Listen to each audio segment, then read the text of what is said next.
A very good evening to all of you. This is the master class on first aid and health. BA के student हो, BSc के student हो, BCom के student हो, अगर आप सेकंड सेमेस्टर में हो तो ये वीडियो बिल्कुल 100% 100% आप ही के लिए है।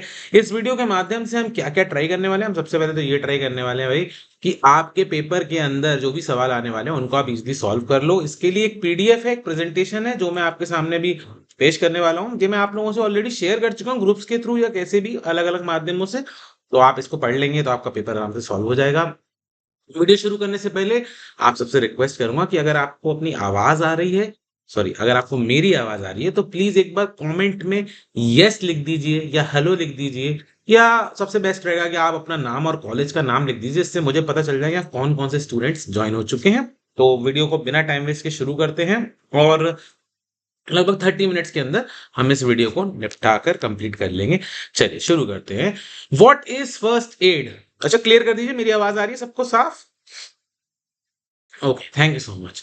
What is first aid? सबसे पहले बहुत ही सिंपल सवाल जो कि पेपर में आता ही आता है कि फर्स्ट एड होता क्या है। तो आपको समझना है कि किसी भी व्यक्ति जिसको प्राथमिक चिकित्सा की आवश्यकता है, कोई चोट वोट लग गई है, एक्सीडेंट वगैरह हो गया है, कहीं एक्टिवा पेल दी है, कहीं कुछ गलत खाने की वजह से पेट बिगड़ गया है, डॉक्टर या हॉस्पिटल या मेडिकल फैसिलिटी तक पहुंचने से पहले दी हुई जो असिस्टेंस है उसको हम कहते हैं फर्स्ट एड या फिर प्राथमिक चिकित्सा। ओके, ठीक है, क्लियर कर लीजिए। जैसे सवाल क्या बन सकता है, मेन ऑब्जेक्टिव क्या है फर्स्ट एड का, प्राथमिक चिकित्सा का प्रमुख उद्देश्य क्या है? तो भाई इसका उद्देश्य है लाइफ प्रोटेक्ट करना, जिंदगी को बचाना। आगे चलते जाएंगे संग संग। आज मैं आपको शायरी वायरी तो नहीं सुनाऊंगा, मगर अगर आप कहोगे तो बीच बीच में गाना सुना दूंगा, और गाना भी तब सुनाऊंगा जब आप बहुत सारे लोग इस वीडियो को लाइक कर देंगे, अपने वैल्यूएबल कमेंट्स मेरे लिए दे देंगे। और खैर, लाइक तो मुझे चाहिए ही चाहिए आप लोगों से, बहुत इंपॉर्टेंट है मेरे लिए। और जब आप बहुत सारा गाना गाना गाना गाना गाना लिख दोगे बीच में जाके वीडियो में कहीं, अभी तो पढ़ेंगे, तब मैं फिर आपको एक बढ़िया सा मैशअप सुनाऊंगा। तो देखिए, फर्स्ट एड की आवश्यकता आखिर किन किन कंडीशंस के अंदर अक्सर पड़ जाती है, ये भी एक इम्पोर्टेंट सवाल है। और इसमें से बहुत सवाल बनते हैं। रोड एक्सीडेंट हो जाए किसी का, जो कि हम लोग के तो होते ही रहते हैं ना, एक्टिवा लेके कहीं भी गिर पड़ गए, एक्सेट्रा एक्सेट्रा। किसी को बिजली का झटका लग जाए, जैसे मिक्का सिंह को लगा था ना, लग गए 440 वोल्ट झूने से तेरे, उस वाले झटके की बात करें। असली वाले बिजली का झटका लग जाए तो शायद इसको फर्स्ट एड की जरूरत होगी। Drowning, heart attack, heat stroke, आजकल लू लगना तो भैया बहुत ज्यादा चल रहा है, बॉडी गर्म हो जाती है, सर पे पट्टी रख रहे हैं, बॉडी टेम्परेचर को नॉर्मल करने की कोशिश कर रहे हैं, पानी हो गया या और अन्य माध्यम हो गए, वो सब क्या है, फर्स्ट एड का ही पार्ट है। और भैया कुत्ते का काटना, ये तो क्या होता ही रहता होगा। आप, मैंने वो सुनाया था ना, हम उनके घर गए कहने की, दिल से दिल लगा लो वाला शेर जिन लोगों ने सुना है, तो अगर वहां पे कुत्ता पीछे भाग जाओ, मेरे तो जान पहचान में एक हैं, उनको हाल फिलहाल में कुत्ते ने काटा है, तो वो मिर्ची विर्ची लगा लेना कुत्ते के घाव पे, या जो भी बेसिक चीजें आप बिना हॉस्पिटल जाए कर सकते हैं, वो सब फर्स्ट एड का ही पार्ट होती है। और ये ध्यान रखना, ऐसे लोग जिनको ट्रेनिंग मिलती है फर्स्ट एड की, प्रशिक्षण प्राप्त होता है, उन्हें ही प्राथमिक चिकित्सक या फर्स्ट एडर कहा जाता है, हर किसी को नहीं। ठीक है, ये सवाल है। हिस्ट्री ऑफ फर्स्ट एड, अरे सर जी बड़ी मुश्किल से हिस्ट्री, पानीपत की लड़ाई, बाजीराव पेशवा, मुगल, अंग्रेज, इन लोगों से पीछा छुड़ाकर आए थे, अब आप फिर हिस्ट्री की बात कर रहे हैं। ये एक पन्ने की हिस्ट्री है, इतनी सी पढ़ लेनी है, तुम्हारा काम सेट है। फर्स्ट एड कब शुरू हुआ? 11वीं शताब्दी में हुआ। इसका उद्देश्य क्या था? सबसे पहले इसलिए शुरू हुआ था कि युद्ध में जो लोग घायल हो जाते थे ना, उनको हेल्प करने के लिए, वुंडेड इन वॉर्स। फिर रेड क्रॉस सोसाइटी की स्थापना हुई 1863 में।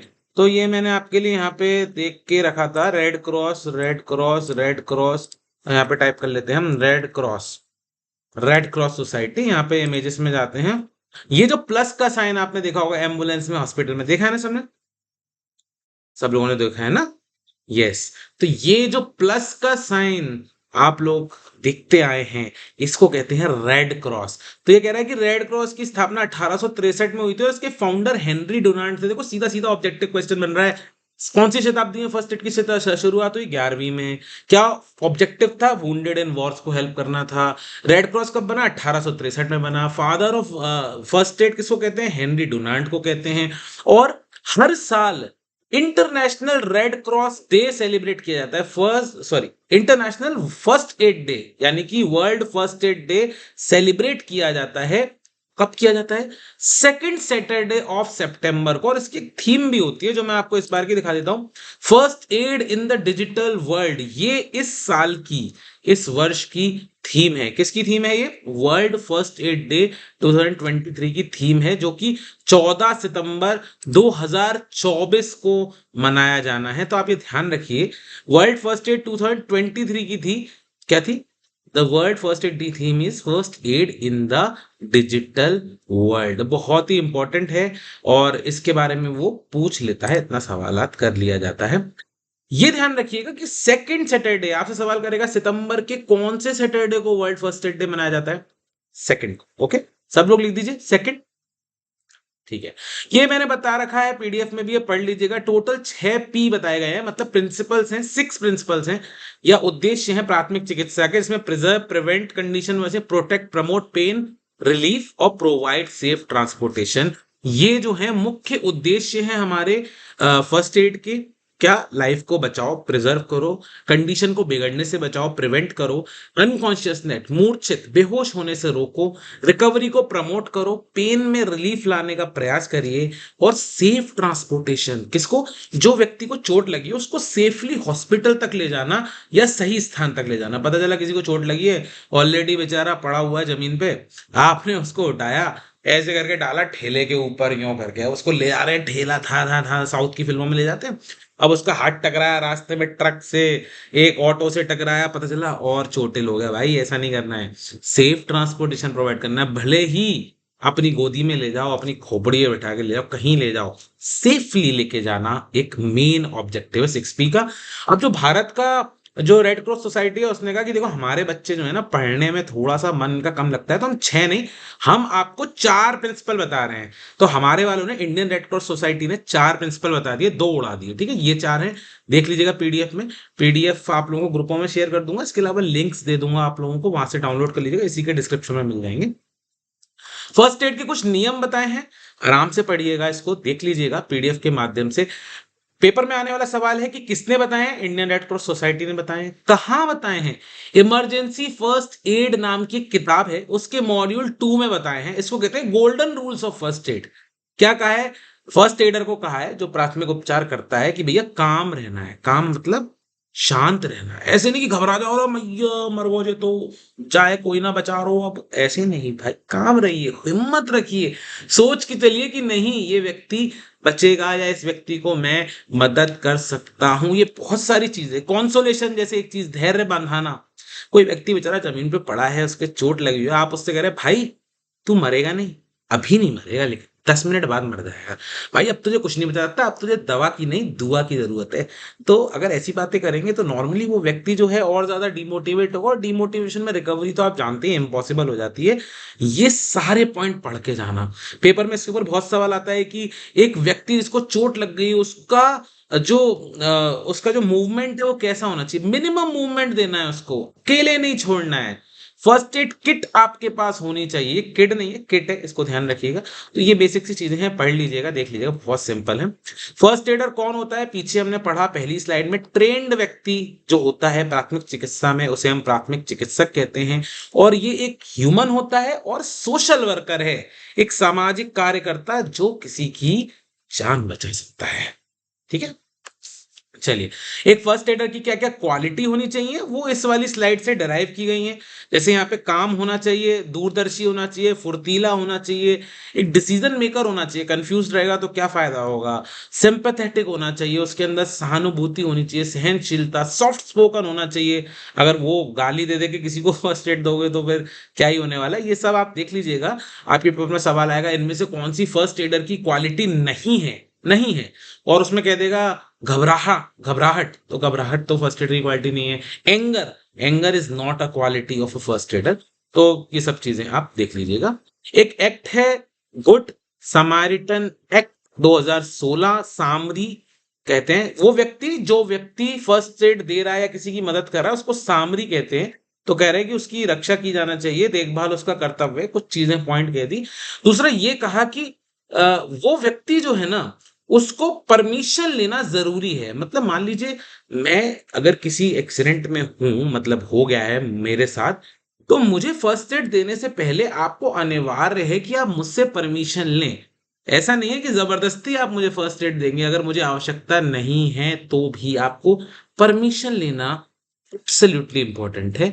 प्राइवेसी कॉन्फिडेंशियलिटी से ये कह रहा है कि ये सब हुआ है देखो हम लोग के साथ, जैसे कि अपनी कॉलोनी की बाहर वाली किसी सड़क पर आपने अपनी एक्टिवा किसी में पेल दी, गिर गए जमीन पे, लग गई चोट, और आपको उठाने वाला कौन निकला? आपके 8-10 घर छोड़ के जो अंकल रहते हैं वो निकले। आपने अंकल से कहा, अंकल जी प्लीज घर पे मत बताना, हेलमेट नहीं पहना था, ये वो एक्सेट्रा एक्सेट्रा। अंकल ने कहा ठीक है भाई, मैं नहीं बताऊंगा तेरे घर पे। पर अंकल ने अपने घर पे जाके अपनी बीवी को बता दिया। अब उनकी बीवी और आपकी मम्मी वो खास दोस्त, तो वो बात आपके घर पहुंच गई। अगर आप प्राथमिक चिकित्सा है तो आपको इंश्योर करना है कि जिस व्यक्ति को प्राथमिक चिकित्सा दी जा रही है ना, उसको प्राइवेसी मेंटेन रहे, उस बात की गोपनीयता भी मेंटेन रहे, नहीं तो भाई आप एक अच्छे सामरी नहीं कहलाएंगे। आगे चलते हैं। सेकंड क्लास है, मतलब मैंने अलग अलग क्लासेस में डिटेल्ड वीडियोस भी बना रखी है, कुछ देखना हो तो वहां भी देख सकते हैं। इसके अलावा बता दूं, जो प्रीवियस पेपर्स हुए हैं हाल फिलहाल के ना, उनकी सॉल्यूशन के वीडियोस भी हैं, एक तो वो मैं आप लोगों से शेयर कर दूंगा। वो वेरी इंपॉर्टेंट इसलिए हो जाते हैं, कल देख लीजिएगा उनको, भले वो इसलिए हो जाते हैं वेरी इंपॉर्टेंट कि पेपर कैसा आ रहा है उसका एक आइडिया मिल जाता है। इमरजेंसी हो तो कैसे डील करना है, तो इंडियन रेड क्रॉस सोसाइटी ने कहा भैया सबसे पहले एरिया को सेफ बना लो, या व्यक्ति जिसको आप मदद कर रहे हो उसको थोड़ा सा दूर ले जाओ। पता चले हाईवे पे एक्सीडेंट हुआ है, बीच रोड पे बैठ के मदद कर रहे हो, एक ट्रक आया, आप साला तुम्हें भी मदद की जरूरत है, तो ये तो गड़बड़ हो जाएगी ना। हेल्प के लिए सीख करो, जितनी मदद मिल जाए उतना अच्छा, और फर्स्ट एड दें इसके बाद आप। तो ये इंपॉर्टेंट पॉइंट्स हैं इमरजेंसी डील करने के लिए। एरिया को सेफ करना, जैसे इसमें पहला पॉइंट है मेकिंग एरिया सेफ, तो कैसे करेंगे, ये सब चीजें बताई हैं। और आपको ये देखना है कि इंजन स्विच ऑफ हो जाए। आपने देखा होगा ना, एक्टिवा एक्टिवा अगर किसी की गिर जाती है, इंसान को चोट लग गई, इंसान बेचारा नीचे पड़ा हुआ है, मदद करने वाले लोग आ चुके हैं, बट एक्टिवा अगर चालू है तो उसका टायर घूम रहा है। हुआ है? अरे सच सच बताओ, किस किसने देखा है कि एक्टिवा गिरने के बावजूद एक्टिवा का टायर घूम रहा है, दू दू दू दू, आदमी पड़ा है जमीन पे वाले, है ना? इंजन को स्विच ऑफ करना है। और ये सारी चीजें इंपॉर्टेंट देख लीजिएगा, कोई बहुत ज्यादा खतरनाक चीजें नहीं है कि पढ़ने में बहुत मुश्किल हो। मैं आपको बस एक्सप्लेन करता रहा हूँ कि पेपर में सवाल कैसे बन सकते हैं। तो इस तरीके के सवाल जो मैं आपसे बोलता जा रहा हूँ वो बन सकते हैं। कोई इंजर्ड पर्सन है तो उसको इवेल्युएट करना बहुत जरूरी है, देखना है कि आप उसकी मदद कर भी सकते हो कि नहीं कर सकते। सर्जरी थोड़ी कर दोगे भाई रोड पे बैठे बैठे, है ना? अच्छा, अगर आपको लगता है कि हम लोग ठीक ठाक से पढ़ पा रहे हैं और आप एंजॉय करते हो मेरे साथ, तो मेरे लिए एक हेलो लिख दीजिए। हेलो इसलिए लिख दीजिए कि मुझे तो अच्छा लगेगा ही कि आपने हेलो कर दिया, आप लाइक भी कर ही देंगे वीडियो को, इसके साथ साथ मुझे ये लगेगा कि हाँ आप अटेंटिव हो, आप मेरी तरफ ध्यान दे रहे हो। सो हेलो गाइस, कैसे हैं आप लोग? आई होप मैं आप सबकी थोड़ी सी मदद तो कर ही पा रहा हूँ। Thank you. हेलो। ठीक है, तो ये सब चीजें हैं जो करनी चाहिए। इमरजेंसी नंबर्स को कॉल करना चाहिए, और जिसको चोट लगे भी उसको तो हैंडल विद केयर करो, मिनिमम मूवमेंट हो उसका ये इंश्योर करो। फर्स्ट एड कैसे देना है भैया, क्विक रहो, और व्यक्ति को कंसोलेट करो, उससे बात करो, उसे हिम्मत बताओ, ढांढस बताओ। और जरूरी नहीं है कि आप अपने बारे में उसे ज्यादा कुछ बताएं, पर उसकी फैमिली वगैरह के बारे में पूछ लीजिए और उनसे कनेक्ट कर लीजिए, जिससे कि वो लोग आए, ऐसा हमको करना चाहिए। फर्स्ट एड देना कब बंद कर देना चाहिए? भाई मैं ठीक हो गया, मेरी होश में आ गया, मेरा खून बहना रुक गया, पर आप लगे हुए फर्स्ट एड देने में। अगर नॉर्मल आ गई है साइंस, मतलब सब कुछ ठीक हो गया है, यदि आप जीवन के सामान्य संकेत देख रहे हैं, तो फिर आप रुक जाइए, जरूरी नहीं। या कोई डॉक्टर आ गया, आप डॉक्टर से, "ओए डॉक्टर, मरीज को हाथ नहीं लगाने का"। भाई को सर ने बोला है, प्रणय सर ने क्या कहा है? प्रणय सर ने कहा फर्स्ट एड देने का, मैं दूंगा, तू निकल। ऐसे नहीं भाई। चिकित्सा पेशेवर अगर आ जाता है, नर्स हो सकते हैं, नर्सिंग स्टाफ हो सकता है, डॉक्टर्स हो सकते हैं, हॉस्पिटल में हो सकते हो भाई, तो आपको फिर जरा साइड की सीट ले लेनी है ना, जब अ, आपकी जिम्मेदारी पूर्ण हो जाती है यहाँ पे कि प्रोफेशनल अब वहां पे आ गए हैं। सारी चीजें हैं, थोड़ा सा देख लीजिएगा इसको। ये फुल फॉर्म्स हैं, पेपर में जरूर पूछेगा कि भाई डीआरएबीसी में ए की फुल फॉर्म क्या होती है। एयरवे आया भी है आपके रिसेंटली इंटरनल्स में भी आया होगा। एयरवे ब्रीदिंग सर्कुलेशन, ये एबीसी होता था पहले, फिर डीआरएबीसी हो गया, और अमेरिकन हार्ट एसोसिएशन ने उसको कैप बना दिया, सी ए बी कर दिया। उन्होंने कहा नहीं, सर्कुलेशन पहले इंपॉर्टेंट है। किस चीज के सर्कुलेशन की बात हो रही है बच्चों? किस चीज की? ये तो एयरवे तो हो गया, ये हमारी सांस की नली। ब्रीदिंग मतलब सांस लेना, परिसंचरण खून की बात करें, ब्लड सर्कुलेशन, ठीक है। तो ये सब चीजें इसके अंदर आ गई और ये इंपॉर्टेंट नहीं है तो मैं आगे बढ़ता जाता हूँ फटाफट फटाफट, कोई दिक्कत। CPR very important concept, cardio pulmonary resuscitation. आप सबको बिल्कुल पढ़े लिखे मेरे बच्चे, आपको अच्छे से पता है कि किसकी बात कर रहा हूँ। वो जो छाती पे हाथ रख के और मुंह से सांस देने वाली प्रक्रिया है जो पिक्चरों में दिखाते हैं, जब हीरो डूब रहा होता है हीरोइन डूब रही होती है वाली, वही है। एक आध मैंने यहाँ भी कोशिश करी थी, जैसे फॉर एग्जाम्पल ये है, बिल्ली भी दे रही है। अब तो साहब बिल्ली भी सीपीआर देना सीख गई, ये ऐसे करके दिया और जूम करके जान वापस आ गई। ये देखो ऐसे सीपीआर नहीं देना है, कैसे नहीं देना है, क्लिक, ऐसे सीपीआर नहीं देना भाई, पता चला। आप समझ ही रहे होंगे मैं क्या कहना चाहता हूँ। तो फुल फॉर्म याद कर लेना, आगे कुछ इंपॉर्टेंट पॉइंट्स है वो तो मैं आपको बता ही दूंगा। सीपीआर में कार्डियो का मतलब होता है, किससे होता है, किससे होता है, कार्डियो, हार्ट से। पल्मोनरी मतलब हमारा श्वसन तंत्र या सांस का जो सिस्टम है हमारा, उसकी बात हो रही है। ये इंपॉर्टेंट इमेजेस हैं, बिल्कुल देख लीजिएगा। जैसे कह रहा है कि एडल्ट को तो दोनों हाथ से देना है सीपीआर, कोई चाइल्ड हो तो उसको एक ही हाथ से देना है, और इन्फेंट हो यानी बिल्कुल ही छोटा शिशु हो तो उसको 2 उंगली से देना है। वो इसलिए कि अगर छोटे बच्चे को आपने दोनों हाथ से दिया तो उसका रिब केज ही फ्रैक्चर हो सकता है, तो बहुत ही दिक्कत आती है। तो ये नीचे लिखा है 30 चेस्ट कंप्रेशन देने हैं एट द रेट ऑफ 100 पर मिनट, ये स्पीड होनी चाहिए। पेपर में आने वाला सवाल है ये भी, दोनों हाथ वाली बात, एक हाथ वाली बात, दो हाथ वाली बात, कितना प्रेस करना है, ये कितने कंप्रेशन देने हैं पर मिनट, क्या स्पीड रहेगी भाई, एब्सोल्युटली इंपॉर्टेंट, एब्सोल्युटली इंपॉर्टेंट है, पेपर में आने वाले सवाल है ये। पल्स पोजीशन नेक पे कहाँ होती है बता रहा है, रिस्ट पे यहाँ होती है बता रहा है, बेबी की पल्स आप यहाँ से देख सकते हो। ये बहुत ही पेपर में आने वाले क्वेश्चंस हैं, या ये वाला पार्ट तो पूरा अच्छे से समझ लेना, ठीक है, पूरा अच्छे से समझ लेना। एवीपीयू स्केल, फिर से कुछ नहीं करना है, एक फुल फॉर्म है वो याद कर लेनी है, एवीपीयू, अलर्ट, वॉइस, पेन, अनरिस्पॉन्सिवनेस। अगर किसी के साथ ये समस्या आ रही है कि वो होश में नहीं है, उसकी आवाज नहीं आ रही, वो दर्द में है, कोई जवाब नहीं दे रहा है, तो आपको ये करना है कि उसका वायु मार्ग साफ करना है किसी तरीके से, सिर की स्थिति ठीक करनी है, पल्स चेक करनी है, चेस्ट कंप्रेशन देनी है, मुंह से सांस देनी है। ये सीपीआर का एवीपीयू स्केल कहते हैं इसको। एवीपीयू की फुल फॉर्म याद कर लेना, कोई पार्ट पूछ सकता है कि एवीपीयू में वी क्या है या पी क्या है या यू क्या है। तो ए तो अलर्ट है, और हिंदी वालों को भी इंग्लिश में याद करना पड़ेगा, एवीपीयू स्केल, ये पैमाना बताया गया कि अगर किसी के संग ये समस्या हो गई है तो आपको ये सारी चीजें करनी है। नेक्स्ट स्लाइड की तरफ बढ़ते हैं। सीपीआर के इंपॉर्टेंट पॉइंट्स हैं जो मैंने पीछे स्लाइड में ही बता दिया, पीछे वाली स्लाइड में यानी यहाँ बता दिया था, बट देख लो। कार्डियो हार्ट एंड पी से लंग्स की बात हो रही है, ये कंप्रेशन की स्पीड है। एक से ज्यादा व्यक्ति भी कर सकते हैं, मान लो किसी को ज्यादा सीपीआर देना है, कोई थक गया है तो एक से ज्यादा व्यक्ति भी दे सकते हैं। और वो ग्रिप मैंने आपको जो यहाँ पे दिखाई थी, ये वाली ग्रिप्स, ये बहुत इंपॉर्टेंट है पेपर में आने के लिए। चलिए रिकवरी पोजीशन की बात कर रहे हैं, यानी किसी का एक्सीडेंट हो गया, अब आप उसको रिकवरी करना चाहते हैं तो किस तरीके से उसकी रिकवरी होगी। तो उन्होंने कहा है एक साइड पे लेटाना है, अगर किसी व्यक्ति को अनकॉन्शियसनेस है तो हमें कोशिश करना है कि उसके एयरवे को हम क्लीन कर लें। इसके आगे बहुत सारे डायग्राम्स मिलेंगे, वो देखेंगे तो हम जल्दी समझ जाएंगे। मैं आपको दिखाता हूँ, ये है रिकवरी पोजीशंस वगैरह। किसी की सांस वास नहीं आ रही है, ब्रीदिंग पल्स नहीं आ रही है, तो उसका एक हाथ ऐसे करके इस तरीके से उनको आप लिटा सकते हैं, ये रिकवरी पोजीशन होती है। या सीपीआर कैसे देना है वो आप देख ही रहे हैं, आप उसकी सांस को सुनने का प्रयास कर रहे हैं, और जरूरी व्यक्ति जो हो उनकी लाइफ में या इमरजेंसी नंबर्स हो उनको कॉल करके बता रहे हैं। इमेजेस के थ्रू बड़े इजीली हम लोग समझ जाएंगे। इस रिकवरी पोजीशन को कैसे बनाते हैं वो यहाँ इस स्लाइड के अंदर दे रखा है, तो आप पढ़ेंगे तो आपको इजीली क्लियर हो जाएगा। अभी तो ये मास्टर क्लास है तो हमको दौड़ना पड़ेगा, ठीक है। गाने की जहां तक बात है यार मुझे, तो गाना वीडियो के एंड के लिए रखते हैं, ठीक है। तो वीडियो के एंड में एक गाना, या चलो अभी, तो आप सब लोग फिर गाना गाना गाना गाना गाना गाना गाना लिखो, तो मैं गाना सुनो, लिखो फटाफट, गाना गाना गाना, सर जी गाना। ओके, बस 2 ही लाइन सुनानी थी मुझे आपको। जब तक आप असेंबल हो रहे हो सब लोग, तब तक मैं एक बात कह रहा हूँ, top to toe assessment, top मतलब हमारा हेड और टो मतलब हमारे पैर। तो कह रहे फुल बॉडी चेकअप की बात कर रहे हैं, कैसे होता है टॉप टू टो असेसमेंट किसको कहते हैं। और ये चीजें याद रखना पेपर के हिसाब से, अगर किसी को कैजुअलिटी हुई है, चोट लग गई है, कॉन्शियसनेस है, ब्रीदिंग भी कर रहा है तो फर्स्ट एड दें। अगर कैजुअलिटी हुई है, अनकॉन्शियस है, अगर सांस ले रहा है, वो अनकॉन्शियस है, बेहोश है, पर सांस ले रहा है, तो सीपीआर की आवश्यकता नहीं है, तो उसको रिकवरी पोजीशन में डाल दें। कौन सी रिकवरी पोजीशन में, इस वाली पोजीशन में। और अगर कैजुअलिटी में वो अनकॉन्शियस भी है और ब्रीदिंग भी नहीं कर रहा है तो आपको सीपीआर देना है। अब मैं आ जाता हूं गाने की तरफ, सुनिए।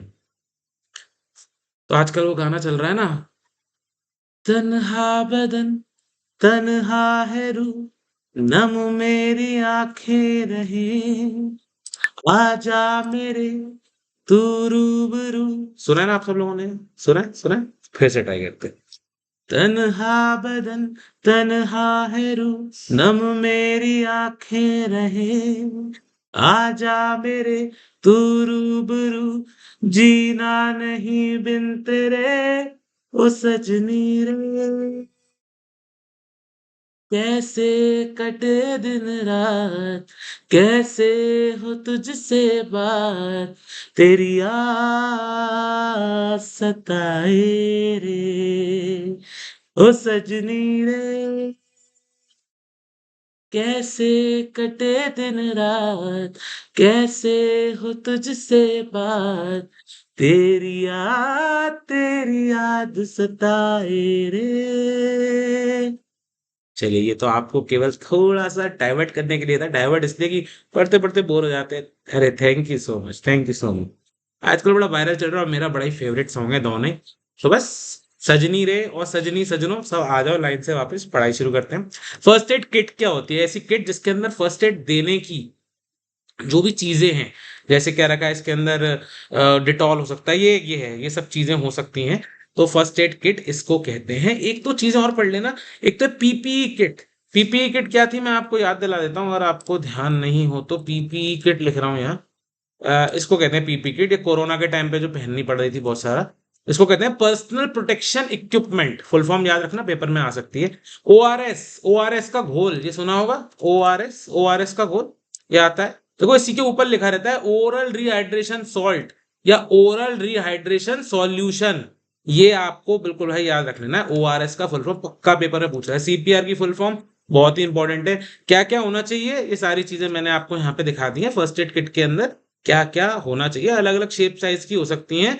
और इंपॉर्टेंट लास्ट वाला पॉइंट, अपनी फर्स्ट एड किट को साल में 2 बार जरूर इवेल्युएट करेंगे, कहीं कुछ उसमें खत्म वतम तो नहीं हो गया है।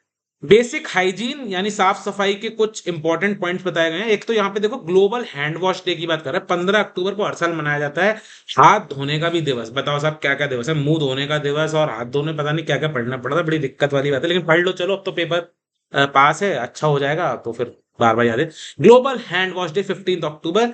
सारे पॉइंट्स इंपॉर्टेंट है पेपर के कंटेक्स्ट में, पेपर के कंटेक्स्ट में। सोप जो है, हाथ धोना है बेटा, तेरा सोप स्लो है क्या वाली बात से कुछ मतलब नहीं है। कम से कम 20 सेकंड जरूर हाथ आपको रगड़ने हैं। और अगर आप फर्स्ट एड दे के आए हैं तो 40 से 60 सेकंड आपको सोप का यूज करना है। सैनिटाइजर होता है एल्कोहल बेस्ड, कोई भी सैनिटाइजर है तो एल्कोहल बेस्ड ही होना चाहिए। और 60% उसके अंदर एल्कोहल होनी चाहिए मिनिमम। तो ये सारी चीजें आप पढ़ लीजिएगा। कांटेक्ट नहीं करना है ब्लड से डायरेक्टली, ग्लव्स का यूज करना है, पीपीई किट एक्सेट्रा एक्सेट्रा, सारी मास्क वगैरह सारी चीजें आपसे बिल्कुल ध्यान से इसको पढ़ लीजिएगा, पीडीएफ से छोड़िएगा मत। बैंडेज, ड्रेसिंग, अलग अलग प्रकार के बैंडेजेस होते हैं, ट्रायंगुलर, क्रेप, ये सब चीजें हमको सबकी सारी पढ़ लेनी है। इसके अंदर मोस्ट इंपॉर्टेंट चीजें तो मैं आपको बताता ही आ रहा हूँ कि आगे आपको मैंने डायग्राम्स भी दिखाने हैं वैसे तो, बट बैंडेड जो होता है एडहेसिव नेचर के होते हैं और गॉज बेस्ड भी होती हैं, जिसके अंदर नीचे एक पट्टी लगा के ऊपर पट्टी बांधी जाती है जिससे वो चिपके नहीं। बहुत सारी तरह के रेस्क्यू मेथड्स हैं, वो मैं भी आगे बढ़ा रहा हूँ, यहाँ थोड़ा सा बोर हो जाता है तो इसीलिए मैंने आपको गाना सुनाया था। अच्छा सच सच बताओ ना यार, मेरा गाना पसंद आएगा तुम लोग को? बताओ ना। बताइए ना। आई होप आप लोगों को अच्छा लगा, क्योंकि अगर अच्छा लगा कह दिया ना बच्चों तो फिर बार बार सुनना पड़ेगा। ये देखो अलग अलग तरीके की टेक्निक है, अगर किसी को जरूरत हो तो क्रेडल टेक्निक, गोदी में उठा के, फिल्मों में हीरो हमेशा ऐसे ही करता है। और वो गाना था ना शाहरुख खान का, वन बी चमक छल्लो ओ ओ, उसमें वो करीना कपूर को उठा के लाता है। ह्यूमन क्रच टेक्निक है, पिकअप अ बैक टेक्निक है, फायरमैन लिफ्ट, भाई ये तो बहुत ही जबरदस्त लिफ्ट है, फायरमैन लिफ्ट कहते हैं इसको। किचन चेयर या ह्यूमन क्रच, ये सारी टेक्निक्स के नाम याद रख लेना, अगर किसी को जरूरत पड़ती है हेल्प की तो इन तरीकों से आप उसको हेल्प कर सकते हो। ये 2 हैंडेड सीट हो गई, ये वाली देखो। ब्लैंकेट सीट हो गई, लिफ्ट हो गया, कोई चीज मिल जाए कपड़ा उस पर डाल के उठा लिया। ये हैंड सीट हो गई, ऐसे हाथ करना है, ऊपर बिठा लेना है। ये सारी चीजें फर्स्ट एडर के लिए बहुत इंपॉर्टेंट है। कहीं आग लग गई है, कहीं रेल हादसा हो गया है, वहां पे ये सारी टेक्निक्स इजी हैं, लोग, ये मतलब इस बंदे को कैसे उठाया, ऐसे करके उठाया। सारी इमेजेस याद रखनी है बच्चों, सारी इमेजेस। शोल्डर पुल, किसी को साइड करना है, मगर रोड पे मत करना है ऐसे। रोड पे अगर आपने किसी को ऐसे खींचा तो आप समझ सकते हो फिर उसकी पैंट का या पीछे से क्या हाल होने वाला है। या 3 पर्सन स्ट्रेचर बना सकते हो। ये सारी इमेजेस किस चीज की है कि लोगों को इवैक्यूएट करने की, लोगों को बचाने की जो टेक्निक्स हैं, उठा के कैसे ले जाएंगे, वो सब चीजें। एंकल पुल है भाई, ये भी रोड पे नहीं करना है, जगह जगह के ऊपर है। कई बार इमरजेंसी हॉस्पिटल्स है, टाइल्स वहां है, तो ठीक है, अब क्या करोगे, अगर आग लगी हुई है तो चोट से बेहतर ये है कि इंसान की जान बचाई जाए। तो इस तरीके से फोर एंड आफ्टर लिफ्ट, एक बंदे ने ऐसे उठाया, एक बंदे ने पैर से उठाया। ये तो हम अपने दोस्तों के संग अक्सर करते हैं, बर्थडे बम्स यहाँ पे। हाँ, वो राइट। चलिए आगे बढ़ते हैं। रेस्पिरेटरी सिस्टम, श्वसन तंत्र के बारे में हम लोगों को पढ़ना है। और रेस्पिरेटरी सिस्टम क्या होता है आप अच्छे से समझते हैं, हमारे पूरे श्वसन तंत्र की बात कर रहा है। हम ऑक्सीजन अंदर लेते हैं और कार्बन डाइऑक्साइड को बाहर छोड़ते हैं। इसके ऊपर ये पूरा का पूरा डायग्राम है जो आप लोगों को अच्छे से देख लेना है, नेजल कैविटी से लेके डायफ्राम लंग्स तक। लंग्स के बारे में इंपॉर्टेंट चीजें हैं कुछ, जो कि मैं भी आगे आपको दिखा देता हूँ। उसके ऊपर का सवाल पड़ता है, जैसे कौन सा लंग बड़ा होता है, कौन सा छोटा होता है, लंबा कौन सा होता है, लंग्स जो हमारे दोनों में से कौन सा होता है, ये सब चीजें आपको पढ़नी होती हैं। दम घुटना, फैक्सिया, ये क्यों हो सकता है किसी व्यक्ति को, बच्चे होते हैं देखा ना, कॉइन या कपड़ा फंस गया, कोई खाना फंस गया तो हम एकदम धक्का लग जाता है हम लोगों को। ये सारे रीजंस बताएं जिसकी वजह से दम घुटने की समस्या हो सकती है। कीचड़, पानी, गंदगी, इलेक्ट्रिक शॉक या वायुमंडलीय कारण। आपको सांस लेने में दिक्कत होती है क्योंकि बाहर बहुत ज्यादा पोल्यूशन है या जहरीली गैस है, तो ये सब आप पढ़ लीजिएगा। पेपर में सवाल इस तरह का करेगा कि भाई दम घुटना क्यों हो सकता है, उसमें ये सारी ऑप्शन दे देगा और एक गलत ऑप्शन दे देगा कि भाई बाहर बहुत ही अच्छी हवा चल रही है इसीलिए आपका दम घुट रहा है। तो ऐसा तो संभव नहीं है ना। या तुमने मुझसे कल रात बात नहीं करी इसीलिए मेरा दम घुटता है, नींद नहीं आती मुझे, वो वाला तो पेपर में नहीं आएगा बच्चे, ठीक है। चलिए आगे बढ़ते। वेरियस नोन एक्सीडेंट, वो कह रहा है ऐसी एक्सीडेंट्स के बारे में बता रहे हैं जो हो जाते हैं अक्सर। जैसे डूबने के कारण लोगों के मुंह में पानी चला जाता है इसलिए सांस नहीं आती है। गला घोटना या लटक जाना, कई लोग गलत तरीके से डीमोटिवेट होके और सुसाइड वगैरह ऐसी चीजें जो कि बिल्कुल भी नॉट रिकमेंडेड है, तो उससे दिक्कत हो सकती है। वायु मार्ग में रुकावट आ जाना, चोकिंग, किस वजह से, कपड़ा फंस गया, सिक्का फंस गया, हवा के कारण दम घुटना, कहीं बहुत ज्यादा पॉल्यूशन है, किसी गाड़ी का इतना धुआं निकल रहा है, अस्थमा, या कोई भी बहुत सारे रीजन हो सकते हैं। ये कह रहे हैं किसी के गले में अगर कुछ अटक जाए तो ये मेथड्स हैं उसको निकालने के लिए, 5 बैक ब्लोज, 5 एब्डोमिनल थ्रस्ट। अगर कोई एडल्ट व्यक्ति है उसके गले में कुछ फंसने की वजह से सांस नहीं आ रही है तो आप उसको पहले पीछे से 5 थपकी तो देती हैं हमारी मम्मी लोग या हम लोग, कुछ गले में पानी वानी फंस जाता है पीछे से तपकी दे देते हैं। फिर भी ना निकले तो पेट से पकड़ के ऐसे ऐसे करेंगे तो जो भी चीज फंस रही है वो बाहर निकले। इसे 5 एंड 5 कहते हैं, ठीक है। पेपर में आने की पूरी पूरी चांसेस होती हैं, ये पूछ लेगा। और बच्चा होगा अगर भाई तो 5 बैक ब्लोज, 5 चेस्ट थ्रट्स, और अल्टरनेट में ये काम करेंगे तो अगर कुछ फंस रहा है तो वो निकलना चाहिए, निकलना चाहिए। आप वीडियोस देखेंगे यूट्यूब पे, बहुत वीडियोस मिलेंगे इस तरह की चीजों के। और जनरल कंडीशंस में क्या करना चाहिए, सबसे पहले ये मैंने पीछे वाली स्लाइड में ही पढ़ाया हुआ है आपको। क्या करना चाहिए, सेफ बनाना चाहिए चीजों को, आपको आइडेंटिफाई करना चाहिए आप कितनी मदद कर सकते हैं, और उसकी फैमिली के बारे में जानना, इमरजेंसी नंबर्स को फोन करना। यहाँ हम ये रेस्पिरेटरी प्रॉब्लम्स के कंटेक्स्ट में पढ़ रहे हैं, ठीक है। सीपीआर वगैरह, अगर किसी की सांस नहीं आ रही है, मान लो आपने ब्लॉकेज भी क्लियर कर दिया बट सांस नहीं आ रही है, सांस में तेरी सांस मिली तो, ये तो खूबसूरत गाना है ना। पर खैर ये तो अभी तो सांस के आने पड़े। इंपॉर्टेंट पॉइंट्स हैं आपको पढ़ने इसलिए कि पेपर में सवाल इन इंपॉर्टेंट पॉइंट्स में से बनते हैं। जैसे कह रहा है रेस्पिरेटरी सिस्टम में क्या क्या आता है श्वसन प्रणाली में, भैया एयर पासेज आता है, 2 लंग्स आते हैं और रेस्पिरेटरी मसल्स आती है। 300 करोड़ सैक्स होते हैं, 300 करोड़ छोटे छोटे छिद्र होते हैं, कहाँ, फेफड़ों के अंदर 300 करोड़ स्मॉल सेक्स, जिनको हम क्या कहते हैं, ये लिखा हुआ है एल्वियोली कहते हैं। लंग्स जो है वो प्लेउरा नाम की झिल्ली से प्रोटेक्टेड होते हैं। और 500 सीसी क्यूबिक कैपेसिटी जो है उसकी एयर की है हमारी ईच रेस्पिरेशन की, जब एक बार सांस अंदर खींचते हैं।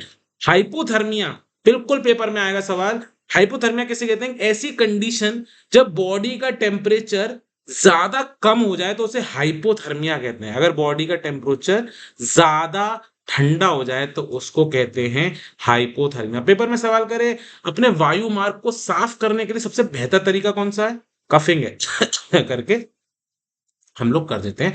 अस्थमा में क्या काम आता है? इनहेलर्स काम आते हैं। ये देख लीजिएगा, लेफ्ट लंग जो हमारा है वो छोटा होता है। छोटा इसलिए होता है कि दिल की जगह, दिल के बदले सनम, दिल के लिए स्पेस बनाया गया है कहाँ पे? लेफ्ट लंग में। और राइट लंग जो होता है वो हमारा बड़ा होता है, लार्जर होता है, हेवियर होता है। इसमें 3 लोब्स होते हैं, इसमें 2 लोब्स होते हैं। ये लंबा होता है। तो ये सारी चीजें आप लोगों को, कार्डियक नॉच इसके अंदर होती है, यानी कार्डियक मतलब दिल के लिए जगह बनाई गई। इस वाले लंग में काट के दिल को सेट किया भगवान जी ने, ऐसा सांचा हमारा बनाया। पढ़ लीजिएगा इस वाले को, बहुत ही ज्यादा जरूरी है ये पीडीएफ आपके लिए।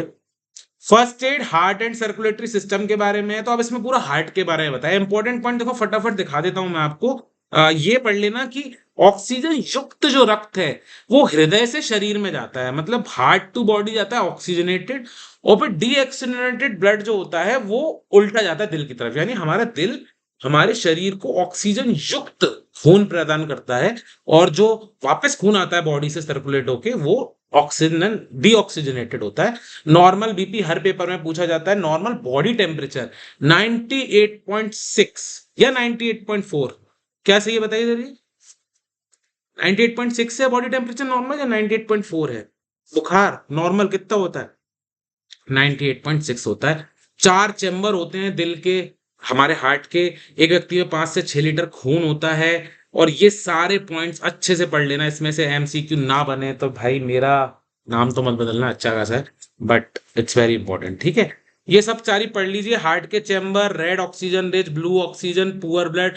अगर आपका खून लाल है तो इसका मतलब ऑक्सीजन रिच ब्लड है, और अगर आपका खून ब्लू है तो इसका मतलब पुअर ब्लड, उसके अंदर ऑक्सीजन की कमी है बहुत ज्यादा। ये जनरल कंडीशंस फिर से आ गए, इसको हमको पढ़ने की फिलहाल जरूरत नहीं है। लेकिन एस्पिरिन टैबलेट, अगर दिल का किसी को समस्या हो रही है तो एस्पिरिन टैबलेट जो है बहुत ही ज्यादा इंपॉर्टेंट एक टैबलेट है एस्पिरिन। यहाँ पे इंपॉर्टेंट पॉइंट यही है।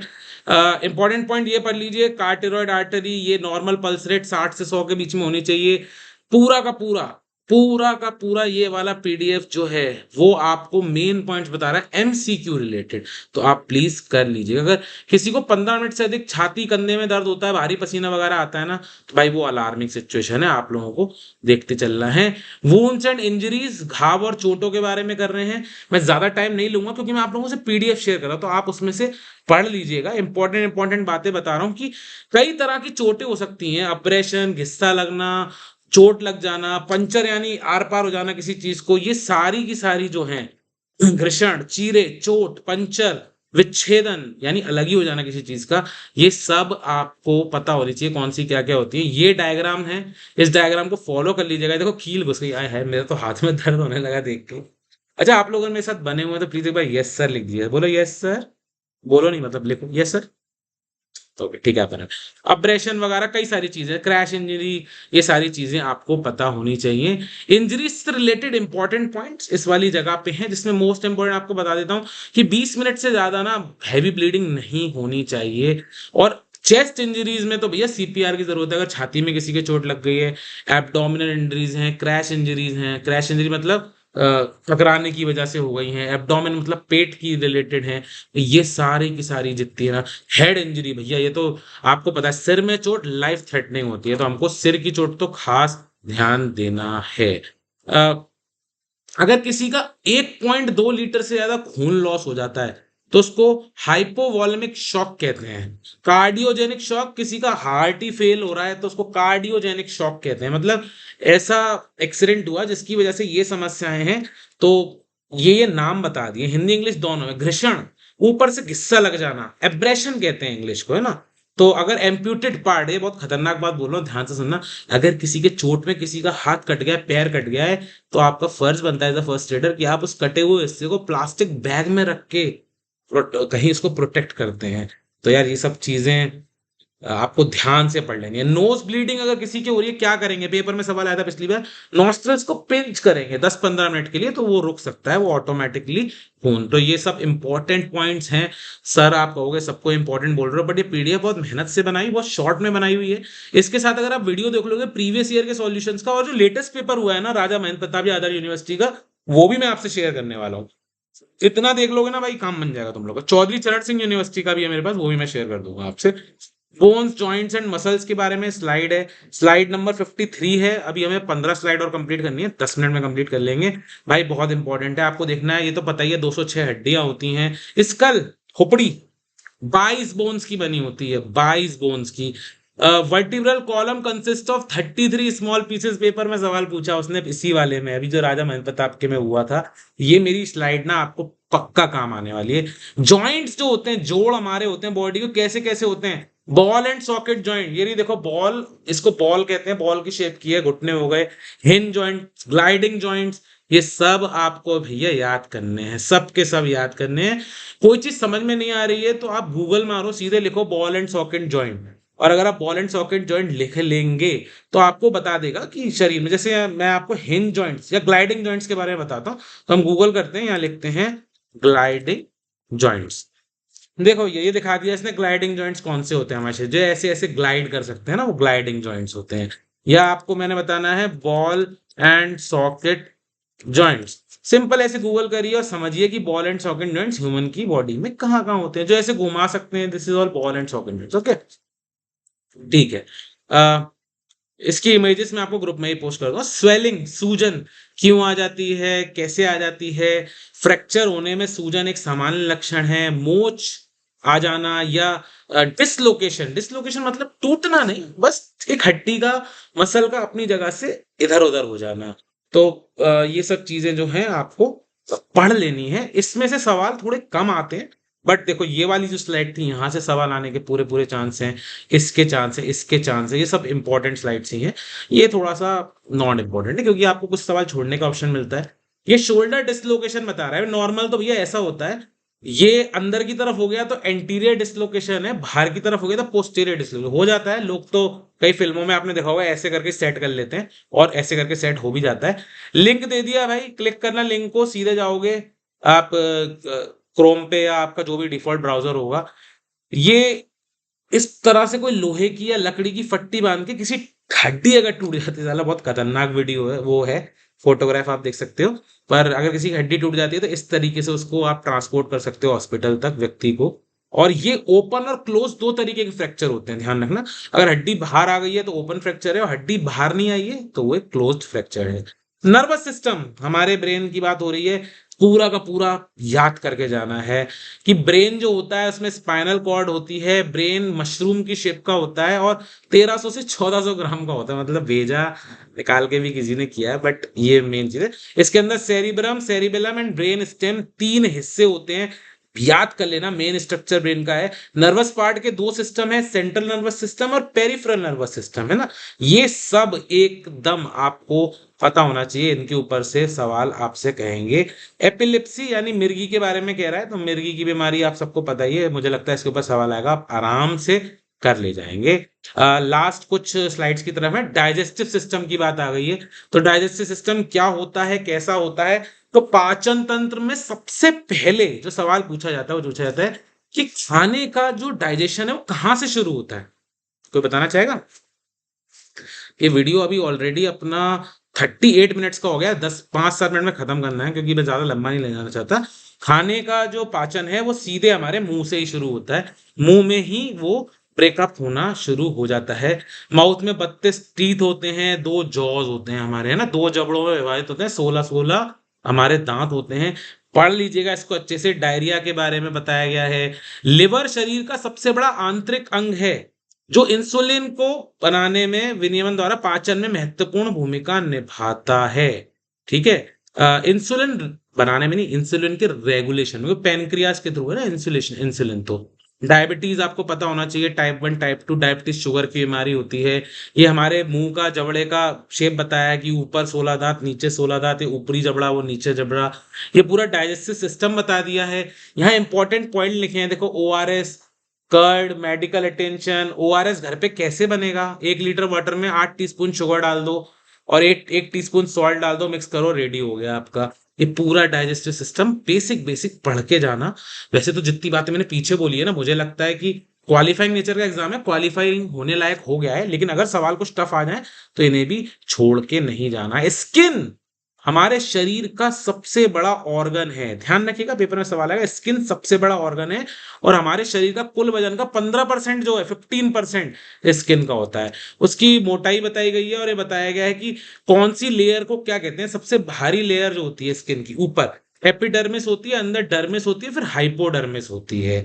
फीवर के बारे में बताया गया है, कैसे कैसे, नॉर्मल टेम्परेचर 98.6 या फिर 37 डिग्री सेल्सियस में। ये फ़ारेनहाइट में होता है, सेल्सियस में होता है। बच्चों पेपर में सवाल कर लेगा तो कंफ्यूज मत होना ना। अबव 100.4 हो तो उसको वाकई में बुखार माना जाता है। बार बार कहाँ से आ जाता है भाई, पाल टॉप नहीं करनी तुमसे बात हमको। हाइपोथर्मिया यानी हमारे शरीर का टेम्परेचर बहुत ज्यादा ठंडा हो जाना, पीछे ही पढ़ा था, वो हाइपोथर्मिया होता है। भाई ये सब पढ़ लेना, अच्छे से पढ़ लेना, वैसे तो मैं आपको बताता ही जा रहा हूं। जो हमारे बर्न्स होते हैं, अगर हम जल जाते हैं तो उसमें लिखा है कि फर्स्ट डिग्री, सेकंड डिग्री और थर्ड डिग्री, तीन टाइप के बर्न्स होते हैं। फर्स्ट डिग्री बर्न में हमारी स्किन रेड कलर की हो जाती है, फिर ब्लिस्टर्स यानी फफोले पड़ जाना और काली और सफेद पड़ जाना, थर्ड डिग्री बर्न्स हैं।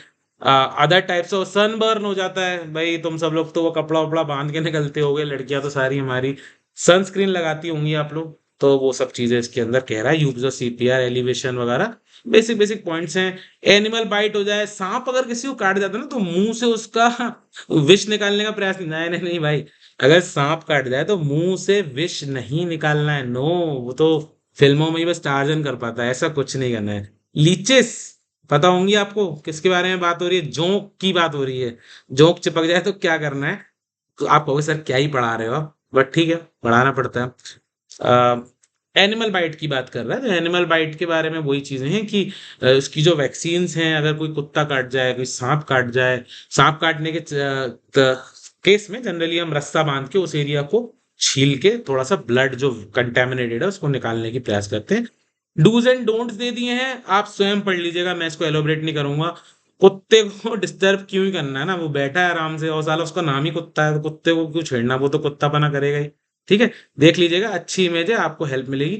हमारी आंख कैसी होती है और उसके बारे में क्या इंपॉर्टेंट है, इसके ऊपर एक वीडियो मैंने शेयर किया है, इसको क्लिक करके लिंक पे जाके आराम से देख लीजिएगा, नहीं तो इसको टाइप कर लीजिएगा गूगल में और पहुंच जाइएगा। आयरिस होती है, या आगे कॉर्निया होती है। रेटिना जो है हमारी, जो जिम्मेदार होती है हमारी को लाइट दिखाने में, लाइट जैसे हमारी आंखें सो के उठते हैं ऐसे चिंदी चिंदी हो रही होती है ना, वो रेटिना नहीं खुला होता है पूरा, पूरी ह्यूमन आई को अच्छे से पढ़ लीजिएगा। सेंस ऑर्गन्स, ये मैंने कई बार पढ़ाया है जब मैं लाइव क्लास लेता हूँ तब भी। सेंस ऑर्गन 5 होते हैं, इंपॉर्टेंट है। आईज, नोज, ईयर, स्किन, टंग। आईज से हम देख पाते हैं, नोज से हम सूंघ पाते हैं, ईयर से हम सुन पाते हैं, स्किन से हम टच फील कर पाते हैं और टंग से हम टेस्ट फील कर पाते हैं। ये सारे के सारे पॉइंट आप पढ़ लीजिएगा। हाइपरसोमनिया, अगर आपको सूंघ नहीं पा रहे हो तो आपको हाइपरसोमनिया हो गया है।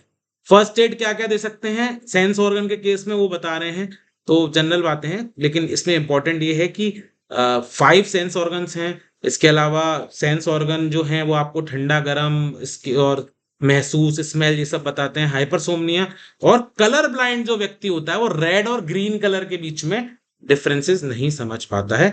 इंपॉर्टेंट पॉइंट्स पूरे की पूरे आंख से रिलेटेड कि कौन सा ऑर्गन क्या क्या करता है वो थोड़ा सा हमको देखना है। रेटिना इंपॉर्टेंट है, प्यूपिल और आइरिस इंपॉर्टेंट है, इसको आपको देख लेना है। एजुकेशन इंस्टीट्यूट, स्कूल कॉलेजों में भी बहुत ज्यादा है, इमरजेंसी होने के चांसेस, बहुत सारे बच्चे होते हैं, बहुत बड़ी बड़ी बिल्डिंग होती हैं, तो जो हम पीछे पूरा पढ़ते हुए आ रहे हैं ना, वो हमको याद रखना है। डिजास्टर वर्ड की बात कर रहा है, नेचुरल डिजास्टर भी हो सकता है और मैन मेड डिजास्टर भी हो सकता है, तो उनसे क्या करना है हम लोगों को, बचने की कोशिश करनी है। लास्ट क्लास है which is about basic sex education, जिसमें आपको ये समझना है कि प्यूबर्टी यानी कि जो प्यूबर्टी की एज है, जिसमें हमारे बच्चे से हम थोड़ा सा बड़े होने जा रहे होते हैं, यौवन हिंदी में कहेंगे, तो गर्ल्स में 11 से 13 की एज में और लड़कों में 12 से 14 की एज में आता है। हमारे शरीर के साइजेस और शेप्स के साथ साथ हमारी आवाज वगैरह में बहुत सारी चीजें जो हैं बदलाव आनी शुरू हो जाती हैं। इससे रिलेटेड कई सारे डायग्राम्स जो हैं वो मैंने दे दिए। यहाँ इंपॉर्टेंट ये है कि WHO ने कहा है कि 12 साल से बड़े सभी बच्चों को सेक्स एजुकेशन एब्सोल्युटली इंपॉर्टेंट है। प्रोस्टेट ग्लैंड मेल में होती है केवल, ये हमको ध्यान रखने वाला सवाल है, पेपर में पूछ लेता है। प्रोस्टेट ग्रंथि पुरुषों में या मेल्स के अंदर ही होती है। This is about the basic organs of human beings. और मेल प्यूबर्टी हार्मोन है टेस्टोस्टेरोन, और फीमेल प्यूबर्टी हार्मोन है oestrogen.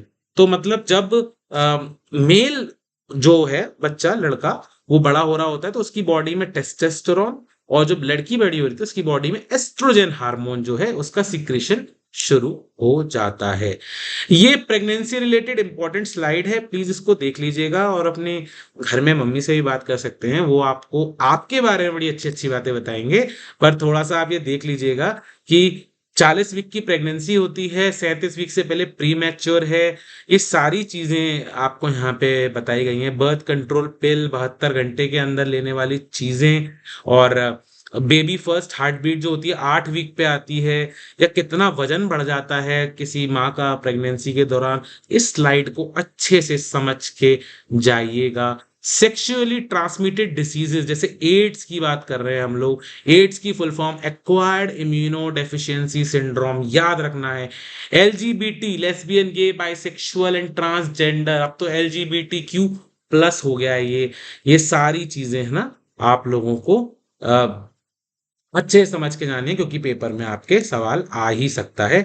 Mental health psychological first aid, मतलब मेंटल हेल्थ की बात कर रहे हैं कि तो जो हमारा 10 अक्टूबर है वो मेंटल हेल्थ डे के रूप में मनाया जाता है, क्योंकि शारीरिक के साथ साथ मानसिक स्वास्थ्य भी बहुत ज्यादा आवश्यक है। आजकल तो आप देखते हो यार, लोग बहुत परेशान हैं, बहुत प्रेशर है, ऐसे में मेंटल हेल्थ पे बात करना बहुत ही इंपॉर्टेंट हो जाता है। एक इंस्टीट्यूशन का नाम है NIMHANS, national institute of mental health and neuro sciences, ये बेंगलोर में है। सवाल आ सकता है कहाँ है, क्या नाम है, क्या फुल फॉर्म है, आप लोग थोड़ा सा देख लीजिएगा, ठीक है। बेसिक से पॉइंट हैं कुछ, इसके अंदर ज्यादा पढ़ाने लायक मेरे पास नहीं है। और मैं उम्मीद करता हूं कि अगर आपको मेरा वीडियो पसंद आया होगा, फाइनली खत्म हो गया 79 पेजेस की वीडियो को हमने 40-45 मिनट में निपटाया है।